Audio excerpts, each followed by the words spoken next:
नमस्कार दोस्तों, इस वक्त की तमाम बेहद ही बड़ी खबरें आप लोगों के लिए लेकर के आए हैं, जहां पर एक एक करके चलेंगे। जो जरूरी खबरें हैं, महत्वपूर्ण जानकारियां हैं, आप तक एक एक करके पहुंचाएंगे।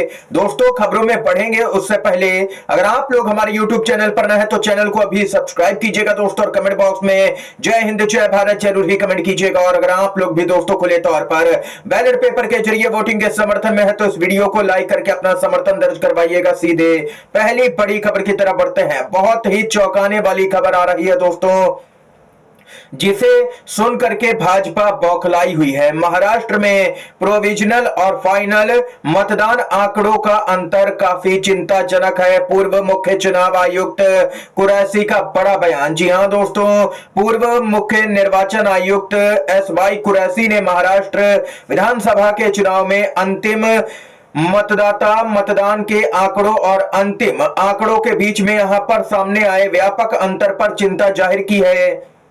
महाराष्ट्र में जहां 20 नवंबर को मतदान हुआ था, शाम 5 बजे तक मतदान का आंकड़ा 55% का था। अगले दिन जारी अंतिम मतदाता मतदान में यह 67% तक पहुंच गया, जो लगभग 3 दशकों में सबसे अधिक था। दोस्तों, बताते चले, यहां पर पूर्व मुख्य चुनाव आयुक्त रहे एस वाई कुरैशी ने कहा है कि मतदाता मतदान के आंकड़े रियल टाइम में दर्ज किए जाते हैं और इसमें इतना बड़ा अंतर काफी चिंताजनक है, जिसके बाद में ईवीएम पर सवाल खड़े होना स्वाभाविक है। विपक्षी पार्टियां बिल्कुल ही सही कर रही हैं। देश में चुनाव करवा करके क्या फायदा है जब देश के अंदर चुनाव इसी प्रकार हो रहा है।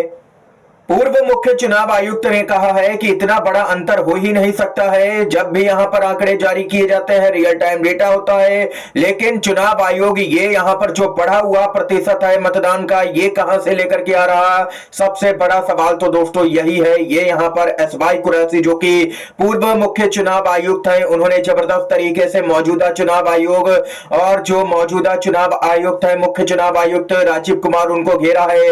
और दोस्तों, उन्होंने भी ईवीएम पर सवाल खड़े कर दिए हैं और बेईमानी का आरोप लगाया है महाराष्ट्र के चुनाव में। आप लोगों की क्या कुछ राय है? महाराष्ट्र में क्या कुछ खेल हुआ है? अपनी राय जरूर बताइएगा दोस्तों। इसके साथ ही जो अगली अपडेट है उसकी तरफ यहां पर दोस्तों बढ़ते हैं।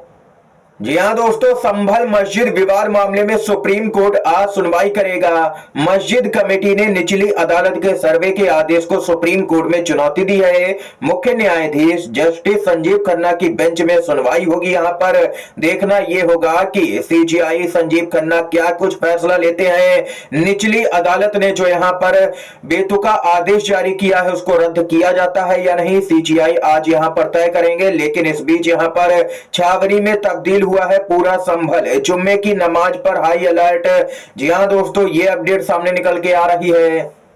इतना ही नहीं दोस्तों, जो अगली खबर है और भी चौंकाने वाली है। यहां पर राज ठाकरे ने बड़ा ऐलान कर दिया है ईवीएम को लेकर के। राज ठाकरे ने कहा, ईवीएम के विरोध में मन से अकेले लड़ाई लड़ेगी, अब पीछे नहीं हटेगी। महाराष्ट्र विधानसभा के चुनाव में विपक्षी पार्टियों की मिली हार के बाद यहां पर ईवीएम का जोरदार विरोध शुरू हो गया है। महाराष्ट्र नवनिर्माण सेना यानी कि मनसे ने इस आंदोलन में शामिल होने का निर्णय लिया है, लेकिन मनसे ने यह लड़ाई अकेले लड़ने का ऐलान किया है। दोस्तों, बताते चले आप लोगों को, मनसे ने यहां पर राज ठाकरे की अध्यक्षता में पदाधिकारियों और पराजित उम्मीदवारों की एक बैठक बुलाई। इस बैठक में मनसे के सभी पदाधिकारियों और पराजित उम्मीदवारों ने कहा कि उनकी पराजय ईवीएम की वजह से हुई है। इसके बाद राज ठाकरे ने मनसे पदाधिकारियों को ईवीएम को लेकर के सबूत जुटाने का आदेश दिया है। राज ठाकरे ने कहा है कि अब ईवीएम का विरोध तेज किया जाएगा, जबरदस्त तरीके से यहां पर लड़ाई लड़ी जाएगी ईवीएम के खिलाफ में। बताते चले कि राज ठाकरे यहां पर पहले भी कई बार ईवीएम के विरोध में उतर चुके हैं, लेकिन वे बीच बीच में भाजपा के साथ में चले जाते हैं, जिसके कारण वे यहां पर ईवीएम का विरोध नहीं कर पाते। लेकिन एक बार फिर से राज ठाकरे अब ईवीएम के विरोध में दोस्तों उतरेंगे। इसके साथ ही जो खबर आ रही है उसकी तरफ बढ़ते हैं। महाराष्ट्र से खबर है, एकनाथ शिंदे की देर रात अमित शाह से मुलाकात, सीएम के बदले अपने लिए मांगा ये बड़ा पद, पार्टी के लिए भी रखी मांग, बीजेपी बौखलाई। जी हां दोस्तों, बताते चले आप लोगों को, महाराष्ट्र विधानसभा के चुनाव में महायुति की जीत के बाद अब मुख्यमंत्री चेहरे पर दोस्तों फैसला होना है। अभी तक भाजपा ये फैसला नहीं ले पाई है। यह लगभग तय हो गया है कि एकनाथ शिंदे दोबारा अब मुख्यमंत्री नहीं बनने वाले हैं। भाजपा उनको मुख्यमंत्री नहीं बनने देगी किसी भी कीमत पर। इसकी जगह अब एकनाथ शिंदे ने बीजेपी आलाकमान से डिमांड की है। केंद्रीय मंत्री अमित शाह से मुलाकात कर एकनाथ शिंदे ने शिवसेना का पक्ष रखा और विधान परिषद के अध्यक्ष पद की मांग के साथ ही 12 मंत्री पद की मांग की है। बताया जा रहा है कि एकनाथ शिंदे ने गृह मंत्रालय, शहरी विकास समेत कई अहम विभागों की डिमांड रखी है। वहीं शिंदे ने अमित शाह से अनुरोध किया है कि यहां पर शिवसेना का उचित सम्मान बनाए रखें। ये यहां पर कुल मिलाकर के देखा जाए तो एकनाथ शिंदे की भाजपा ने छुट्टी दोस्तों एक तरह से देखा जाए तो कर ही दी है। भाजपा इस स्थिति में पहुंच गई है कि अपने दम पर भी सरकार बना सकती है और ये यहां पर आने वाले वक्त में जो शिंदे की सेना है और अजित पवार की एनसीपी है वो यहां पर जबरदस्त तरीके से पार्टियां तोड़ भी सकती है भाजपा। ये भी खबर आ रही है, सूत्रों ने बड़ा दावा दोस्तों किया है। इसके साथ ही जो जानकारी आ रही है बताते चले। संजय राउत बोले सांसद हैं। संजय राउत बोले जनमत चुराने वाले को देश और जनता कभी माफ नहीं करेगी। देखते रहो आगे आगे क्या होता है। ये संजय राउत की तरफ से दोस्तों बयान सामने निकल के आया है।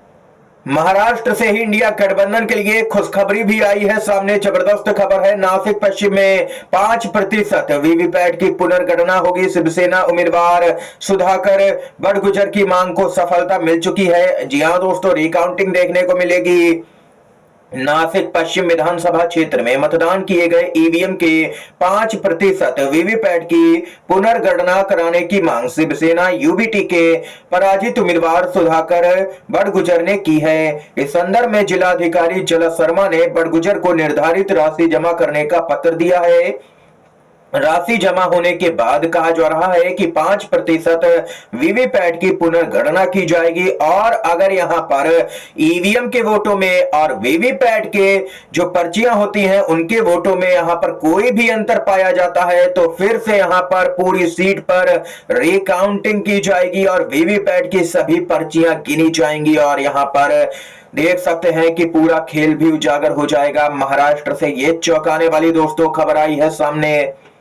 इसके साथ ही जो अपडेट आ रही है आप लोगों को बताते चलें। खबर है नाना पटोले जबरदस्त तरीके से चुनाव आयोग पर भड़के। मतदान खत्म हो जाने के बाद मत प्रतिशत की वृद्धि पर चुनाव आयोग यहां पर सफाई दे। कांग्रेस की महाराष्ट्र इकाई के अध्यक्ष नाना पटोले ने मांग की है कि चुनाव आयोग विधानसभा चुनाव में 20 नवंबर की शाम मतदान खत्म हो जाने के बाद मतदान प्रतिशत में हुई 7% से अधिक की वृद्धि पर सफाई दे।